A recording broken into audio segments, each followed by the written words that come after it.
up, everybody? It's April Dawn. Let's talk about it. This is Pose Season 2, Episode 8. 8.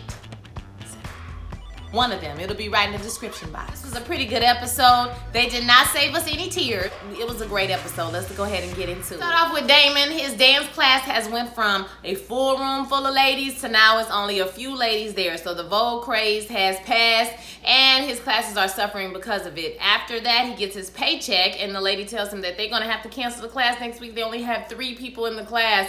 But you know, people are wanting to learn the MC Hammer moves. And he's like, ugh. I don't want to do that. You know, you too good. I was like, baby, you should have took that class while you tripping. She says, you know that white people like to visit, but they don't ever move in. So that was a little something to put right there for you. The ball in the category is dinner, honey. So they're like have these elaborate dinner plates set up and you know, all of this fine dining or whatever. It was real cute. The lady with the cream suit on, she got the trophy, honey. All the 10s and like 1 9, I think. So Prey notices that everybody is kind of down because the looky-loos are gone. So he makes an announcement and says, listen, I know all the people that was here that came to watch us. I know they all gone now, but we're going to continue to do what we do in the ballroom scene.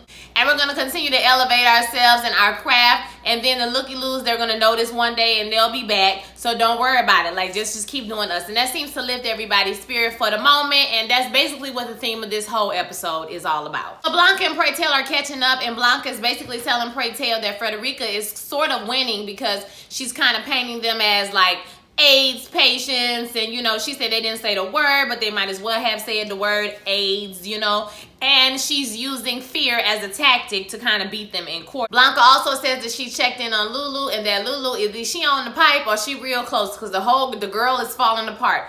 Basically, she went down to the strip club and Lulu is now working at the strip club, but she's kind of like a mess. I don't know if she's on drugs. I don't know exactly what she's doing, but she's a complete mess. Blanca also mentions that Ricky and Damon are just, you know, kind of just chilling all the time. They unmotivated because ever since their tour, you know, has ended and the dance classes have gotten canceled, that Damon and Ricky have been kind of down. They're not back together, but they just laying in front of the TV eating chips and shit, watching TV all day long. Her and Prey talk about how when they were younger, they had elders to look up to, people that could kind of help them and guide them along the way. But now, since so many people have been dying because of the AIDS epidemic, that it's hard to find people, you know, it's hard to, they're kind of like an endangered species, is what he was saying. She tells Prey, well, what are we going to do? I mean, how are we going to help these kids? And he tells her, don't worry, he has a plan. Prey has a plan. Prey and Blanca get together, Lulu, Ricky, Damon, I think that's it. And they tell them that they need to kind of like remember who they are, bring back their creativity. They ask them what's up. Ricky says, I mean, he's been having plenty of auditions and plenty of callbacks, but he hasn't gotten any jobs. Damon says, you know, his class has gotten canceled. He was like, he just feels like they've lost their purpose and the people just don't appreciate them for what they do anymore. What they've come up with is this plan that Blanca has come up with, basically, to put a giant condom over Frederica's summer house or some house that she has a party in every year. And it's supposed to bring awareness to safe sex because we know that the one true, you know, preventive measure that you can take to not have HIV or AIDS is to wear condoms, because what they're saying is that, yes, abstinence is, you know, a factor, right? But people are going to have sex at the end of the day. They might not talk about it. It might not be moral. It might not be what you think. It might not be none of that. But at the end of the day, people are going to have sex. So the real way to prevent them from getting HIV is for them to promote and practice sex. Safe sex. So they have to figure out a way to create a giant condom that's going to go over this woman's house. A big giant blow-up condom. They don't know how they're going to do it. That's for them to figure out. So they get together and they start brainstorming different ideas. They're talking about plastic wrap or maybe buying 100 condoms or 1,000 condoms and putting them all together. And so Lulu starts to cry. She starts to think about, like, she starts to berate herself and talk about she's dumb and she used to be in junior college and, you know, she was going to be an accountant and she had dreams and now she's just a girl. She can't even take care of herself, you know, and Candy basically took care of all the business of the house or whatever. And so she's feeling really bad about herself. Damon tells her that basically Blanca and Prey are trying to help them. And Ricky kind of co-signs with him, is telling him, you know, they just want us to get our creativity back. They want us to get our drive back. This is the whole purpose and the point of us doing this, to figure out what our purpose is. And to realize that they have gifts and they have other things that they can bring to the world. I mean, just because the Vogue career, I mean, that's just dancing. That's just one aspect of who you are, right? So they're trying to get them to, you know, remember that. While they're talking, she starts to think, about how they have to go to the house to make sure that the condom is to scale. So they have to go to the house, they have to take some pictures of the house to, you know, make sure the condom is big enough that they will fix it or whatever. And then she starts thinking about, what about the companies that do the big jumpy houses? Maybe they can build something to scale that you could possibly blow up. So maybe not an actual condom, right? But something that looks like a condom that you can blow up. So Lulu is putting her thinking cap on, honey. She is thinking. And baby, let me tell you something. Maybe it was because she didn't have a lot of makeup on. Maybe it was because of the way that cap was sitting on her head. That the light had hit her one way and then she looked it like a grown ass man. You know what I'm saying? Like she looked it very, I'm saying looked it, y'all, like I'm at home. I promise you I know how to speak, okay? She looked very masculine. I guess it's not, you know, I don't want them to hide it, but it's just like, I don't know if she wanted to look like that. You know what I'm saying? So, like, I don't know if that's a good thing or a bad thing for this person's character. But she looked...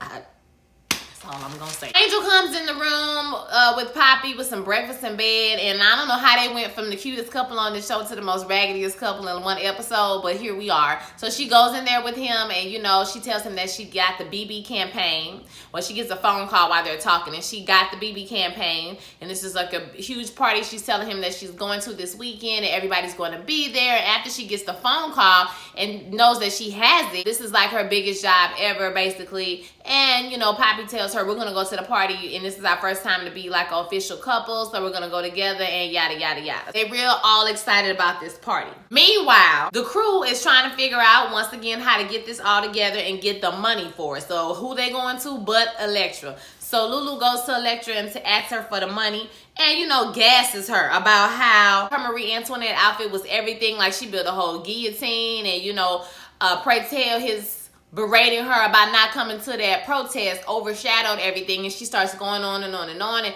then Lulu tells her, girl, you're going to be respected in the community. People are going to know you're trying to help your people. You know what I'm saying? So, like, this, you should give this money for that. It will secure her a spot for Mother of the Year. So Elektra goes for this. She gives her $1,000 and she tells her, I'm going to give you a chance to earn the rest. So she takes her hand, gives her an outfit, walks her down the hallway, and here we got a white man tied up and child in the room, and Lulu went to beating him and she was giggling, and I probably would have been giggling too, child. You, between this show and Euphoria, y'all, what the hell y'all got me watching Euphoria, child? Listen.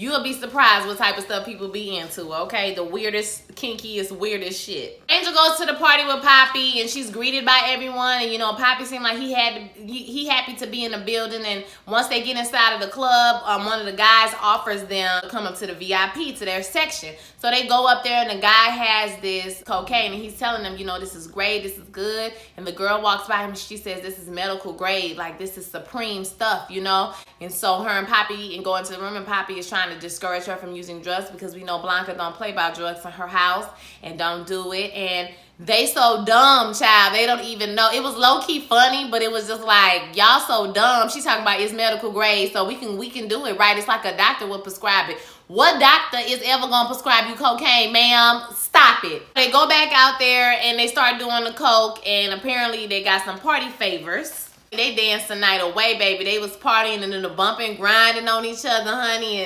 And I mean, they was living their best Whitney and Bobby life. You hear me? Like, I want to say they was playing, they was playing New Edition while they was dancing, child, because they were getting it, their best Whitney and Bobby. I mean, best. After the night is over, they humping in the bed, child. You know, Angel legs always tossed up in the air somewhere, okay? So Angel got her legs tossed up in the air.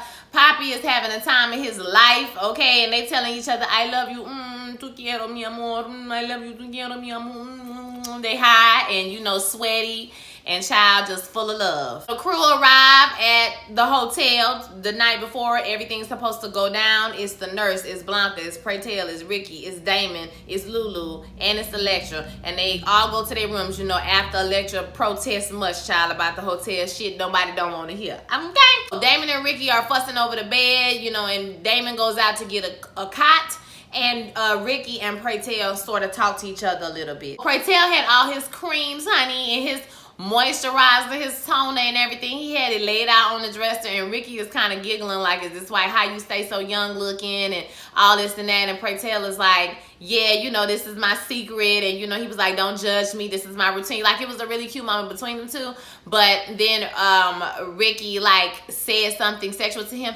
Ricky always had this way. Like, I don't know if he actually liked Pray Tell or he just don't want to be alone. And he's always hitting on somebody, okay? But I just love the way Pray Tell never let it go there. And he always treated him as like, I'm your elder. I'm your uncle. Okay, I'm your gay daddy. Don't do me like that. Not zaddy. Daddy, not zaddy. Not zaddy. I'm your gay daddy. Like your actual pop, your pappy. Don't do that. He kept trying to hit on him throughout the episode, but Pray Tell was blocking him for now anyways. Ricky tells Pray Tell that he talked to Chris. Chris is the guy that he slept with when he was on tour, and he's crying, and Chris was crying and, you know, upset because he found out he has it. He's been diagnosed with HIV. And so Pray Tell is like, did you sleep with him? He was like, well, nah, I just let him suck my dick. And I'm like, you're lying, okay? Like, you're clearly lying, because when they was in the room together, the guy was trying to get him to, you know, do it to him again. And he was like, you know, I know nothing ain't wrong with me. You know, Chris, he's a bottom hoe. And Pray Tell was like, there you go right there. That's the problem. Don't shame him for wanting to receive love. Like, you know, it's enough bottom shaming in our community. Don't do that. Don't shame anybody for, you know, seeking intimacy. Because my thing is like, when y'all going to climb up somebody's back, who back you climbing up then? Now you want to call a man a hoe. Like, don't do that. He tells him that he needs to go get tested again and that he needs to be honest with Damon, because, you know, this is what it's like to be an adult. It don't just go from one person bed to another person bed, okay? Like, that is gay, straight, or otherwise people. Hopping from bed to bed is never going to solve your issues, whatever underlying deep issues you have within you that causes you to do the things you do. If you don't deal with that, then you ain't going to never find happiness, okay? They arrive at the house to blow the condom up. The news is there. I think Nurse Judy said she called the news. You know, they like the show and everything. Electra is out there. You know, she's directing them. You know, she's telling them what to do. Bring it over the hedges. Bring it on over the hedge. Okay, pull it down a little bit on the left, honey. All right, just a little bit on the left. And so right before they can blow it up, they do this little interview with this black woman. It was really cute about trying to help the community and spread awareness about safe sex and X, Y, and Z. As they getting everything together, a white woman from the neighborhood comes up, and when I tell y'all, Alexa read her down, and baby, it was hilarious to me. When she told that lady, run along, Wonder Bread.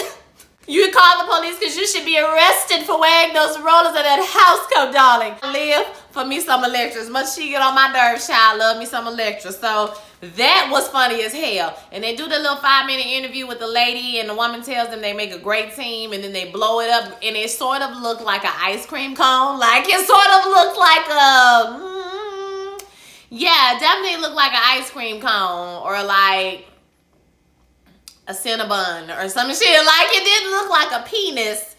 Maybe like, I don't know, a penis tent. I don't know. But, you know, we happy, we proud of them. They protested, and we tired of Frederica and her antics. So they're home, and Damon walks in the room to tell Poppy and Angel that dinner is ready, and he finds them up in there kissing, screwing. I don't know exactly what he walked in on, but he walked in on something. They start jumping up and getting their whole stuff together, and he sees the cocaine that's on the floor. He asks them, you know, where y'all got that from, and she says it was party favors. You know, they didn't buy it, and Poppy like threatened him, push him up against the wall and tell him, don't tell nobody. Damon like, get your hand off of me, boy. Like, don't play with me, okay? Like, you know how mother feels about drugs in the house and X, Y, and Z. Damon says that he will not say anything as long as he never sees it again and it never happens again. And I just have a feeling that it's going to happen again. So he starts to tell them about the protest that they did about Frederica and tells them to come on to dinner. So at the dinner table, everything looks good. Like, they have been cleaning up, and Pray Tell goes to, you know, say focus on your dreams, and he goes to give this speech, and Ricky is like, stop, okay? We made the dinner. Y'all see how things are different today. So I just want to take this time to tell you thank you for believing in us. You saw that we were down, and you know, inspired us. You reminded us of who we are and that we have something to contribute to this world and to the community, right? Blanca is with a client, and she's talking about Frederica, and basically she beat her in court. So I really feel like Pose taped some of these scenes, maybe for the court, maybe for these different things, and maybe edited them out just because they didn't have time. but they're giving us the blurbs and the updates to Blanca. So she beat her in court. She said, you know, the claim was like, wow, you beat this mogul. And she was like, girl, sometimes right is right and wrong is wrong. So I beat her and that's it, you know. And so the woman gets up to leave, and lo and behold, who do we see sit down? Is Frederica. So Frederica tells her that the salt on her character and the salt on her person and her being a racist has everybody in the community, the real estate community, laughing at her as a woman, right? And I would have felt bad for you had you not come stand up in these people's face pretending like you understand what was going on with them, and then turn around and double cross them, and then you thought it wasn't going to affect you because you was a white woman. No, girl, that's not how it works, honey. White women go through things too. It's you're a woman. We all have vaginas. So, you know, we all have that in common. So, you know, we get oppressed because of that. And then the black woman and then a trans black woman on top of that have like 3 times more oppression than you, girl. So, like, I don't feel bad for you. Neither does Blanca. Blanca tells her, girl, you know, they should be laughing at you because you trifling and raggedy. Frederica tells her she's one now, but she better be safe when she comes out of there late at night. And she said, oh, you're going to get somebody to bust my kneecaps? And she was like, no, you know, I don't know, you know, but just dangerous around this neighborhood. It's not gentrifying as fast as I thought it would at X, Y, Z. So now you threatening me, bitch. So now you threatening me, ho? So you threatening me? Girl, gone. As Blanca is telling this story to Lulu later on, I don't know if that was that day or that night or whatever the case may be, Lulu tells her that she thanks her first for being there for her when nobody was thinking about her, when nobody was checking for her. You know, Blanca came and she thanks her for her inspiration. She about her having her business and her fighting for her rights and all of these different things. And she tells her that she's inspired her and she's decided to enroll in school. So she's going back to school to finish her accounting degree and be an accountant. She has dreams and she wants to make them come true. So I feel like that's awesome for her. You know, especially something like a community college or a junior college is mostly like commuter people. It's not like the same drama that you go through when you go to like a 4-year college. I'm happy for Lulu, and I hope that she gets everything that she wants out of life. You know what I'm saying? Like, I want that for her. Ricky and Pray Tell are at the testing center, and Ricky is about to go in and get his results. He's expressing to Pray Tell about how this is the first time he's done it without Damon, and Pray Tell tells him this is what being an adult is like. This is what it's like to pay your taxes. This is what it's like to, you know, do things on your own. Pray Tell was like, I gotta teach you how to do your taxes. Like, am I your daddy? And he was like, well, maybe I'm into daddies. And he was like, see, that's where stuff getting confused. Don't do all of that. Okay, like, now you're doing too much. So the nurse calls him in, and like the way in which she delivered the news to him was very cold. It was very matter of fact. It was very like, damn, like you could tell it was a lot of people going through this, because you can clearly tell she was just giving him his information and then she was ready to get the next person that information. Like, it wasn't no feeling behind it. He's like reeling, trying to figure out what's going on. Like, take the test again. We ran the test twice, sir.